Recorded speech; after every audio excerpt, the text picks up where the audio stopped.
Hey, welcome to episode 56 of the We All Serve podcast. We're back. I'm still on a high from last week, still cracking up actually from last week's conversation. It was fun. The way you summed it up, Angel, was we laughed, we cried, we sang. God, I forgot what you said, but it was awesome. We channeled the spirit of James Brown. We did, the hardest working man in religion. Man, I mean, that guy is just a force of energy, force of life. He's incredible. It was an awesome conversation, and it was an infectious conversation, is what it is, and it just kind of pumps you up for the whole week. And for those that want to see it, you can go on the website. You can share, you can like, you can subscribe, and it's just fantastic information from the Navy, or not, I'm sorry, the Army's senior Muslim or imam chaplain. Yeah. But that's such a small part of what he did, man. No, 100%. I mean, the guy, I mean, the stories he told and everything, it's just incredible. So either way, with that, I don't want to take away from our conversation today. I mean, I could reminisce all the time about last week, and I think each week we have something to reminisce about. And I know we will have a lot to talk about today's conversation. So I just want to bring it in and maximize our time together. Let's bring in Dan. Yeah, let's bring in former Congressman Dan Donovan. Welcome to the program, and it is an honor to have you. Angel gets mad at me if I ever do a full bio. But I'm going to, I have to share a couple of quick things about our guest that's joining us here on the screen right now. Former Congressman Dan Donovan is certainly a distinguished public servant, which, by the way, is exactly what this show is all about. Served as a member of the U.S. House of Representatives, the District Attorney for Richmond County, New York, and the Deputy Bureau Chief for the New York County District Attorney's Office. He's had decades of experience working with high-level government officials on the federal, state, and city level. He was on the Homeland Security Committee in the House of Representatives, where he served as chairman of the Emergency Preparedness, Response, and Communication Subcommittee, and was a member of the Cybersecurity and Infrastructure Protection Subcommittee. He was appointed to the Foreign Affairs Committee, where he served as a member of the Middle East and North Africa Subcommittee, and the Africa Global Health, Human Rights, and the International Organizations Subcommittee. That's quite a mouthful. But as District Attorney for Richmond County, Staten Island, New York, served as the Chief Law Enforcement and provided over 125 prosecutors and administrative staff and NYPD detective squads. In that role, he was responsible for the prosecution of more than 12,000 criminal cases per year. He also represented Staten Island as Deputy Borough President and as Chief of Staff of the Office of Staten Island Borough President. With that, I know Angel's going to he's going to throw something at me from a couple of states away. But lastly, Dan received his JD cum laude from Fordham University School of Law, where he was a member of the Fordham Law Review, and his bachelor's from St. John's University. Truly, it's an honor to have my friend, and I'm privileged to call him that, Dan Donovan, join us here on We All Serve. Shalom, thank you so much for that introduction. I hope we didn't bore your listeners and your viewers.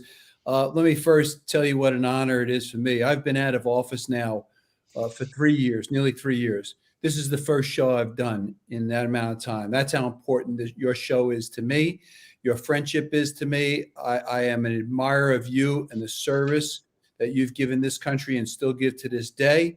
And I thank you for that. And I also thank you. This is the very first show I've ever been on in my entire life where I've had the most hair. So I thank you both for inviting me this evening. I'm man crushing on you, man. You got some waves going on. It's nice. A little side action. It's fantastic. I haven't been able to give it up yet, Angel. I wouldn't either. Mine was just too gray. It was too much. I don't have that excuse.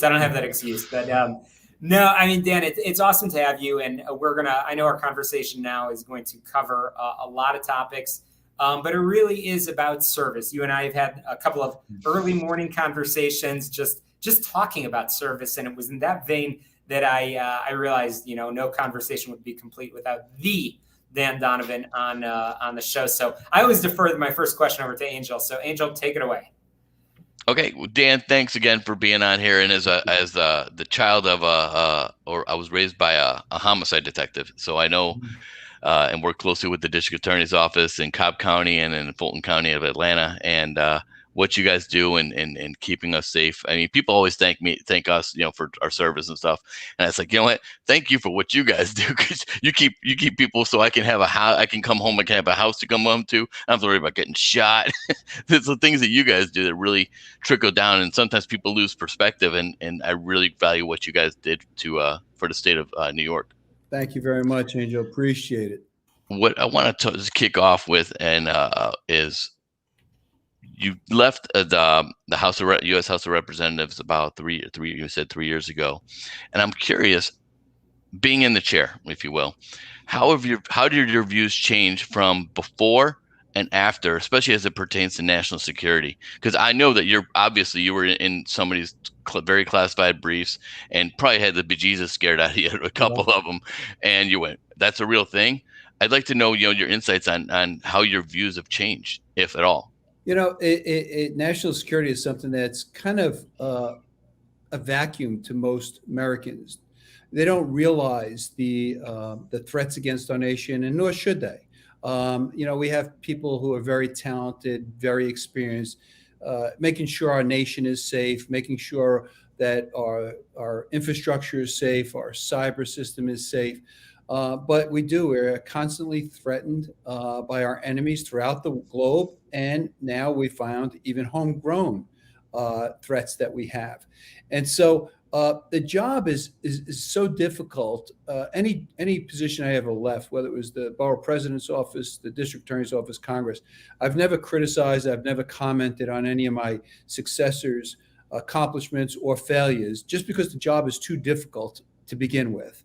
And I think everybody wants the same thing. No one wants an unsafe nation. We just think there's different ways to go about it. I was a proponent of spending money on our military, spending money on securing our assets overseas, securing our nation homeland here. There are colleagues of mine who thought that money would be better spent in other areas that they believed would be more productive in protecting, whether it be trying to massage, trying to do more social programs. And Hearts and minds kind of stuff. Yes, I think so. And so, listen, government's number one responsibility for its citizens is to protect them. Nothing else matters. If you're not safe, the economy doesn't matter. The job growth doesn't matter. If people aren't safe, they can't do anything. And we saw that here in New York. In the 70s, we had the crime waves where, New Yorkers couldn't feel safe in their own homes. People were afraid that their cars were going to get broken into, their homes were going to get broken into. In the early 90s, before Rudy Giuliani became our mayor, we're seeing it in Chicago right now. We're seeing it throughout the nation right now. Yeah, good New York, in New York as well.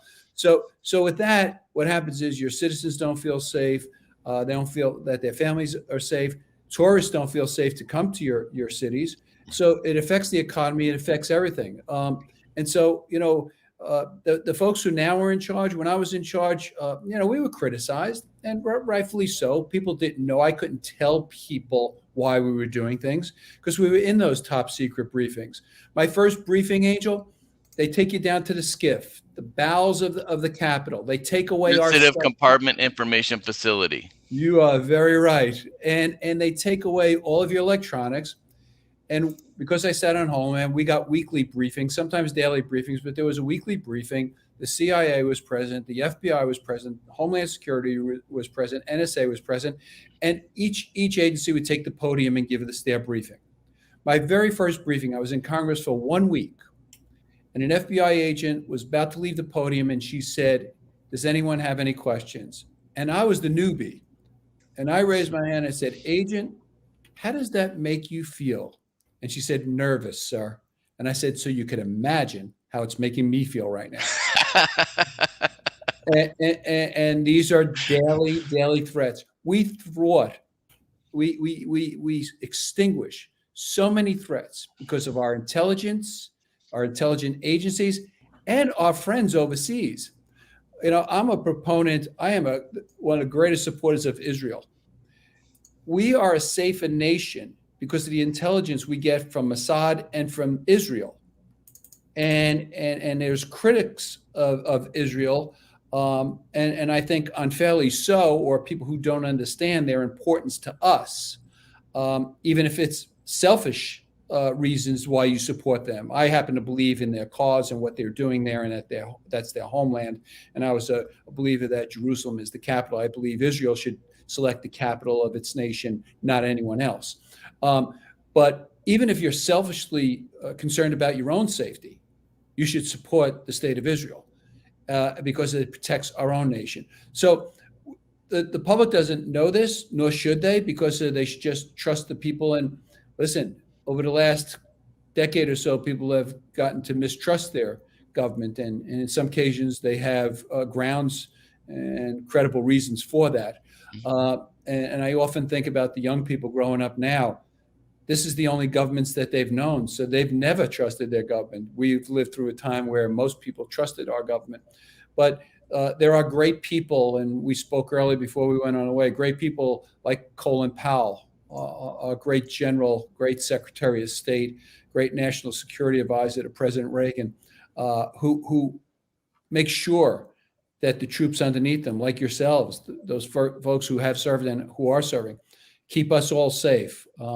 And so getting back to your question, and my answer's been so long-winded, you probably forgot what you asked me, Angel, but Colorful. It was colorful. I do think that the people who are in charge have great trust in, and we should give them the resources. Congress's role should be to give the resources to those who need them to protect us, and then get out of the way.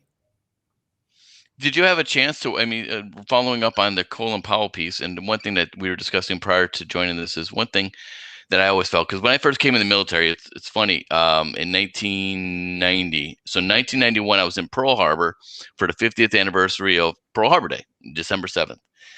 Colin Powell, Dick Cheney, George Sr., all those guys are there. And then to follow Colin Powell and see where he went post that day and all the things he was able to accomplish, not as a military general or not as a military leader, yes, that, but not just as that, not as a black leader, not as a male leader, just he transcended all those labels and areas to just greatness. And just it was one of those things that you got out of the Cheney years, and you said, who came out unscathed? There was a movie and stuff like that. Everybody's like, Colin Powell. He was just so great. Everybody knew at the very core of who that man was a good man. He was a leader, a great American, a patriot, and it was my hope one day that he would be the president of the United States. I have never spoken to him about it, but it was my understanding that he was away from home and his family for so long. I think after being Secretary of State, he may have made a commitment to his family that was the end for him, that he would be more at home for his family for all the years that he missed. A great loss to our nation, should always be remembered as an American hero. And we are a better nation because Colin Powell served us. 100%, 100%. And I remember it was only a couple of weeks ago that we obviously commemorated the 20th anniversary of 9/11. And I was reminiscing, Angel, you and I were reminiscing about where we were. And I think about a lot of the things that led me to my service. And I know, Angel, you've got your story. I know I picked the better side on the Army, but ultimately we both picked sure. we both picked a uniform. And I remember seeing Colin Powell, and I will add, by the way, another hero of mine, Condoleezza Rice. And just on so many levels. Incredible. She's still doing incredible things. Absolutely. And it's just, people like that inspire me to serve. So with that, I actually want to, and we're going to talk more about, your time in the House and your time, before the House. In preparing for this, I listened to a couple of your former episodes that you've been on, a couple of different talk shows and things like that. And we're honored here on We All Serve that we're the first post office interview over here. But I always like to take it a couple of years back, Dan, to when you were just getting started in your career. When was it that you realized that the public service was going to be a choice for you? Because we know it's not for the faint of heart. We know it's honestly, it's no fun getting into it and the attacks and things like that. And, when was that? Tell us what the Donovan household was like, and what's some of the experiences that led up to your first movement into office. Well, I grew up in a house. I was an only child. My father was a longshoreman, never graduated high school. My mom worked in a factory where they made uniforms for schools and for marching bands, things like that. And she graduated high school, but that was the extent of her education. But uncles on both sides of the family were cops and firefighters. So I was going to grow up and be one of those because my father would not let Family me be business. a longshoreman. Yeah, he would not let me be a longshoreman, although I wanted to because my dad was a longshoreman. And so for a short period of time, I went into law enforcement, realized that was a limited opportunity for me, that I didn't know what I would do with a law degree, but I thought my life would be better with one than without one. So while I worked full time during the day, I went to law school at night, and it was the mid 80s, and they were paying young associates ridiculous amounts of money. And coming up from a household where we had no money, I remember getting admitted to a Catholic all-boys high school, and my mother and father didn't know how they were going to pay the $35 a month for my tuition, because our rent was only $60 a month. We never owned a car. We never owned a home. And so I thought my life would be different with a law degree, and again, got offered these tremendous opportunities from these big Wall Street and Park Avenue law firms, went to one of them, and after a year realized that I would rather stick needles in my eyeballs than do that for the rest of my life. And so I had a relationship with a woman named Sally May, who held all of my student debt. Sally and I agreed that I would pay her over 20 years rather than 10 years. And I took a 70% cut in pay and went to the Manhattan DA's office as a prosecutor, and I never looked back. And from there, I went on to serve my more local community as deputy borough president of Staten Island, was elected district attorney, and then went to Congress. So 32 years of my life have been in government. This is actually my first venture into public life after Congress.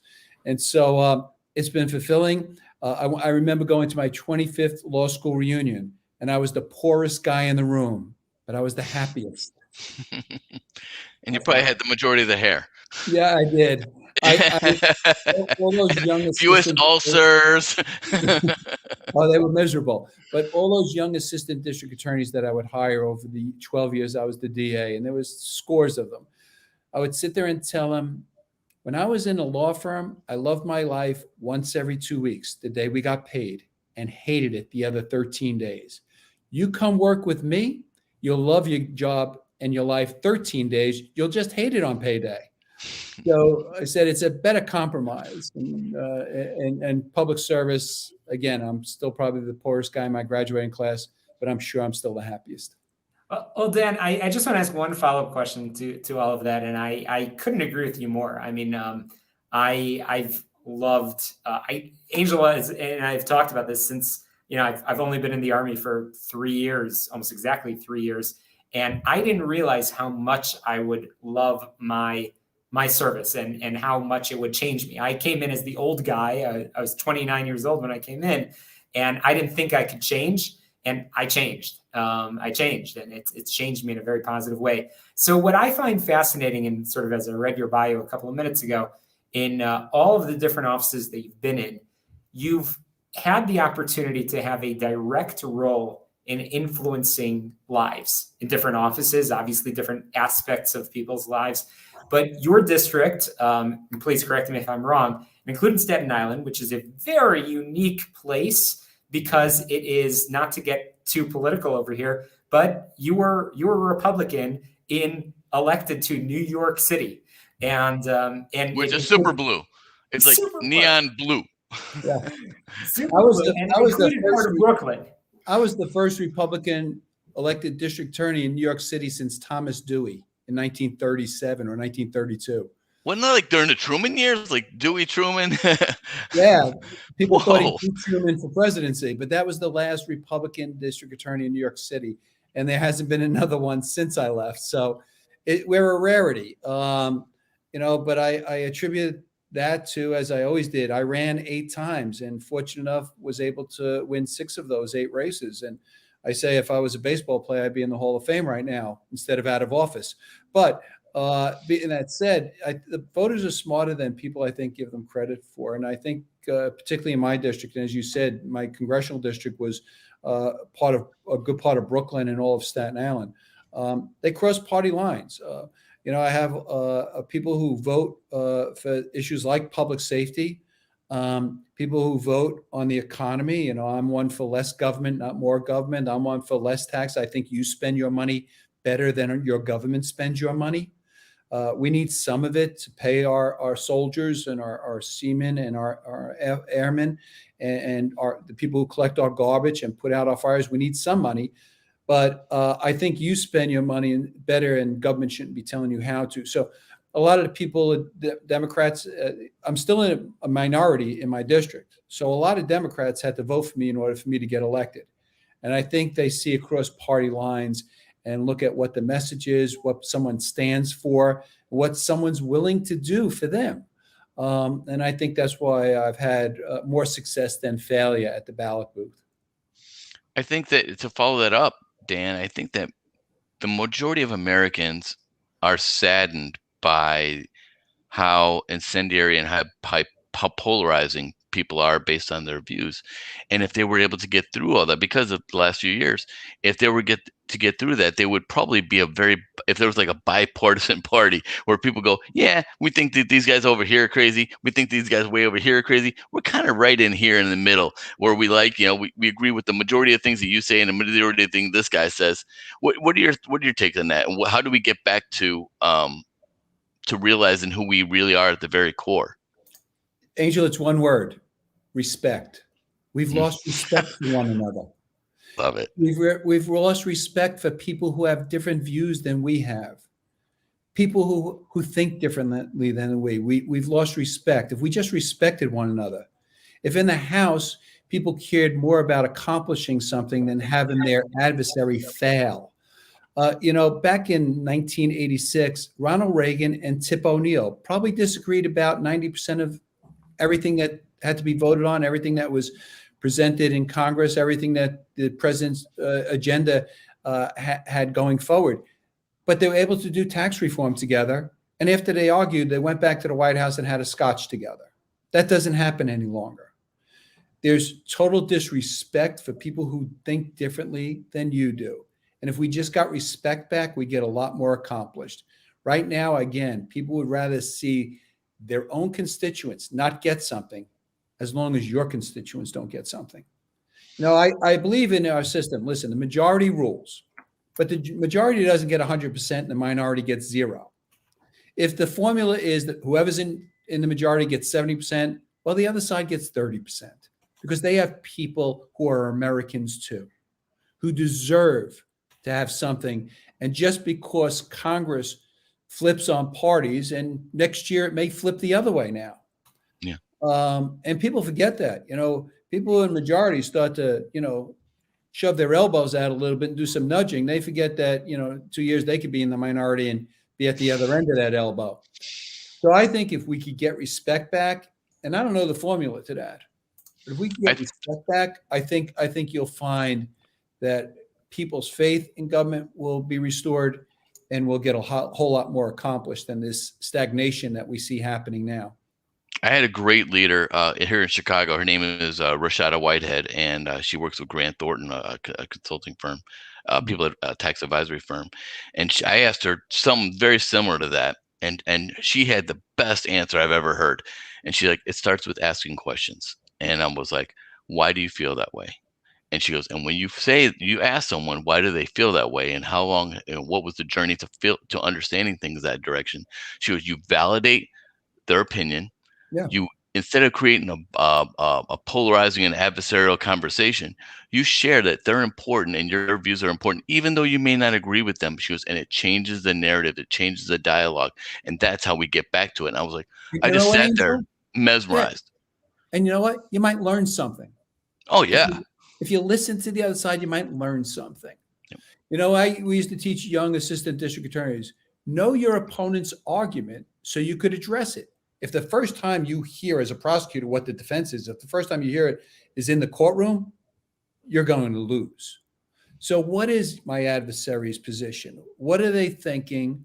What are their arguments? Do I counter those? How do I counter them? Do some of them I have to agree on because a jury wouldn't believe me if I just argued against everything? And this makes so much sense what my opponent's saying that I'd look ridiculous if I said he or she are wrong. Same thing happens in politics, in government. That takes courage, though. That takes a lot of courage to say, maybe this person's right. Yeah. Well, you have to think about what is your goal here. Is public service, are you there to represent people and get something accomplished, or are you there to get reelected? Sometimes you have to forfeit getting reelected to do what's right. I like to tell people I would like to think that I was a good public servant. I was a lousy politician because I wouldn't do whatever it took to get reelected. But every night I got to go to bed and put my head on the pillow and got to go to sleep with a conscious and a satisfied heart. So again, people have to think, why am I there? Am I there to get reelected, or am I there to accomplish something for the people who sent me here to represent them? And that's a powerful statement. And I've had this debate with folks in the past. I'm always a glass half full, always the optimist. Has something to do with my name. I just love it when everybody gets along with each other and things like that. That's why we get along so well. I'm the angel, and you're the other guy. There you go.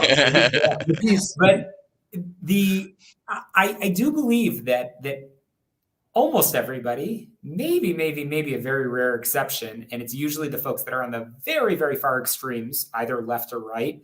But generally speaking, almost everybody comes in for the right reasons. They believe in what they say and do, and hopefully, again, politics and the electoral process works properly, where they're representing their constituents. I think, Dan, it's exactly as you just said, is that all of a sudden you go from that mode of representing to just trying to find a way to stick around a little bit longer. Yeah. So, Dan, are you? This is kind of a loaded question over here, but are you optimistic? I am. I believe in this nation. We rebound. We come back. We're resilient. And these things are ebbs and tides. We have our ups and we have our downs, but we always come through. There are great people in this nation that I'm fearful will not go into public service just because of the scrutiny and how personal it's gotten. When I was the district attorney, when people disagreed with what I did or what happened, people would protest outside of my office, and I'd be asked about it, and I'd say, I fight every day for their right to assemble and free speech, even when it's against me. When I was in Congress, people came to my home. And many of those times I was in Washington and my wife and my baby were here alone. So it's gotten so incredibly personal that people, first of all, probably don't want to go to the scrutiny because you get vetted. You find out things about yourself you never knew in a political campaign. And the first thing every campaign does is does a book on their own candidate, so they find out what's in their background before your opponent points it out. But besides that, it's if people disagree with you, they could write letters, they could come to your Washington, D.C. office, they could come to your local office, complain, protest, march, hang out signs, call you anything that they want to call you. But when they come to your home and put vulgar things on your lawn and stuff, it kind of turned me off too. I lost my last election in 2018. My goal was to win then. And in that spring, I was going to announce that I was not going to seek re-election in 2020 because of my little one, who was 3.5 at the time. And she would have been 5.5 in my next election. And she would have heard things about her father that weren't true, but that I'm sure would be upsetting to a 5.5-year-old daughter. So I was done, only because of what it was doing to my family. And I'm sure there's others who feel the same way. And I'm sure there's others who look at this who think I would love to serve in the House of Representatives. I'd love to serve as a district attorney. I'd love to serve somewhere in public life, but I don't want to put my family through that. So it's gotten to a point where that has gotten to an extreme even with the public's involvement in what's happening. I'm a fan of protest. I'm a fan of people voicing their opposition. That's how we know, is what we just talked about. I want to know what the other people, why do you think I was wrong? Tell me why. Maybe I was wrong. I think I was right when I made that decision, but maybe it was the incorrect decision. Tell me why, so I don't do it again if in fact you convinced me that I was wrong. But the way it happens now, the destruction, when people feel that they were wronged or someone was wronged, I never was able to equate a government wrong and the reaction to that is breaking windows in storefronts and looting. I never saw where that relationship was, other than taking advantage of a situation and taking attention away from whatever the wrong was that you're angry about. But again, I'm going to be 65 next year. Maybe I'm just an old cranky guy, but as Forrest Gump says, that's what I've got to say about that. You couldn't have hit the nail more on the head, because when I left the military, I thought about seeking public office, and here in Chicago, it's rough. And when you learn about all the ridicule and all the things that they say about you, and I'm like, and a friend of mine came and grabbed me and said, there's other ways to serve. There's other ways to support your fellow man and help people, and they're far. You don't have to be in the limelight. You can do great things and make an impact. And I was like, yeah, I think I'm gonna do that. I'm gonna hang out with Shalom for a while. And again, Angel, you're one of the people I was speaking about, a military man who would have been a great public official, who is discouraged just by seeing what goes on. And listen, if any of this stuff that's true, that's great, but that's interpreted. Or the ridiculous context. I take it out of context. Yeah. Taken out of context. You vote on a budget bill that's trillions of dollars, and in there is like a dairy museum in Wisconsin, because that's important to the people in Wisconsin. And next time you run for re-election, your opponent is saying that you spent federal money on a dairy farm in Wisconsin. What's that got to do with New York, right? And so, yes, is it true? Yes, I voted for that bill that had a dairy museum in it. It was, $30,000 out of like $3 trillion. But it's the deception and it's really just not right. And it's used in politics because, again, the goal is to win. When I first decided to do this, I remember telling a great public official who I admired at the time, I want to serve. And he said, that's great, Danny. You got to get elected first.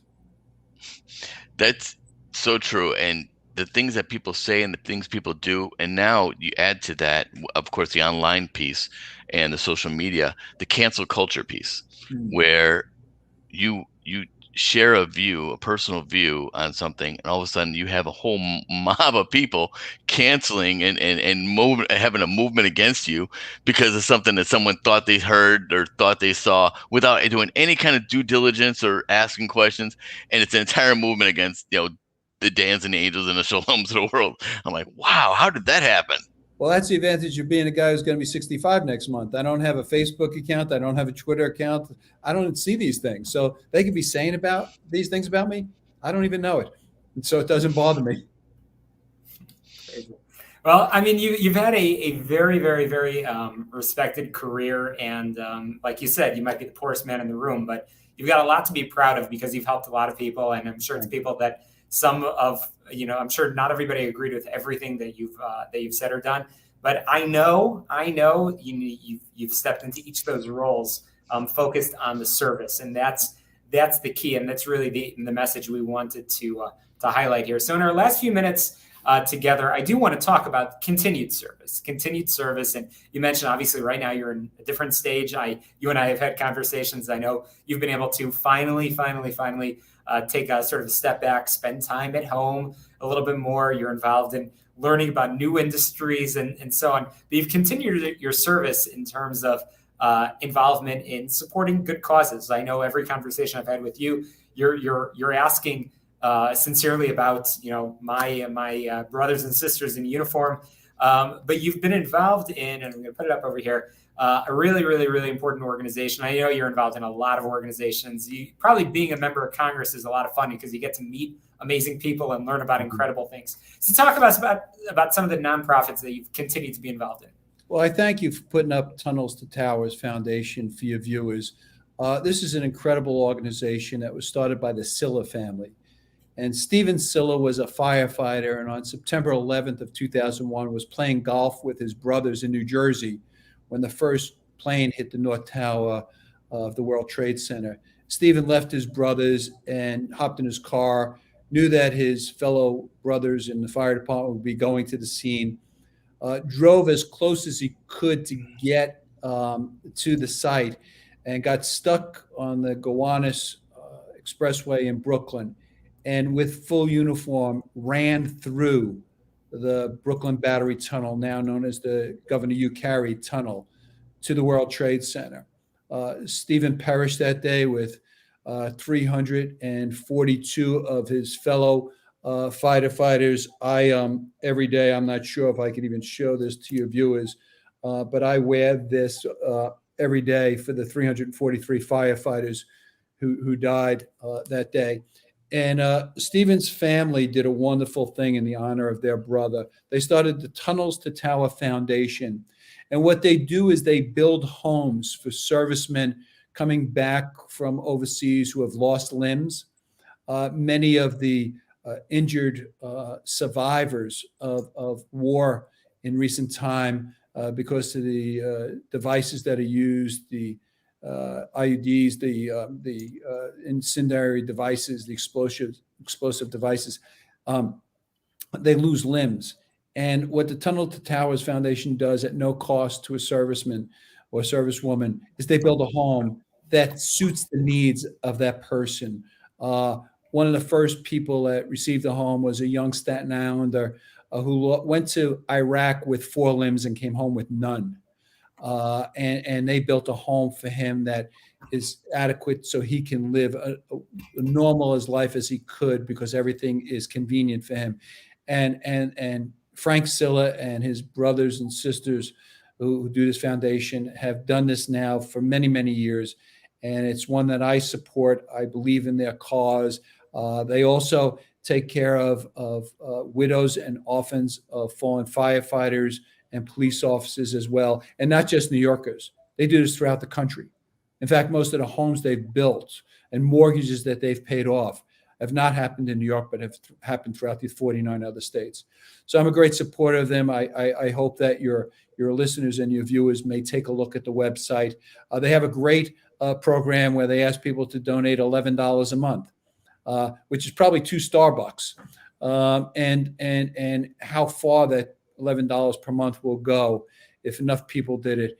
Their goal was to get 1 million people to do it. That means they would be able to receive $11 million a month, and that will go a long way for our service people and our fallen heroes in the fire and police department. So thank you for that.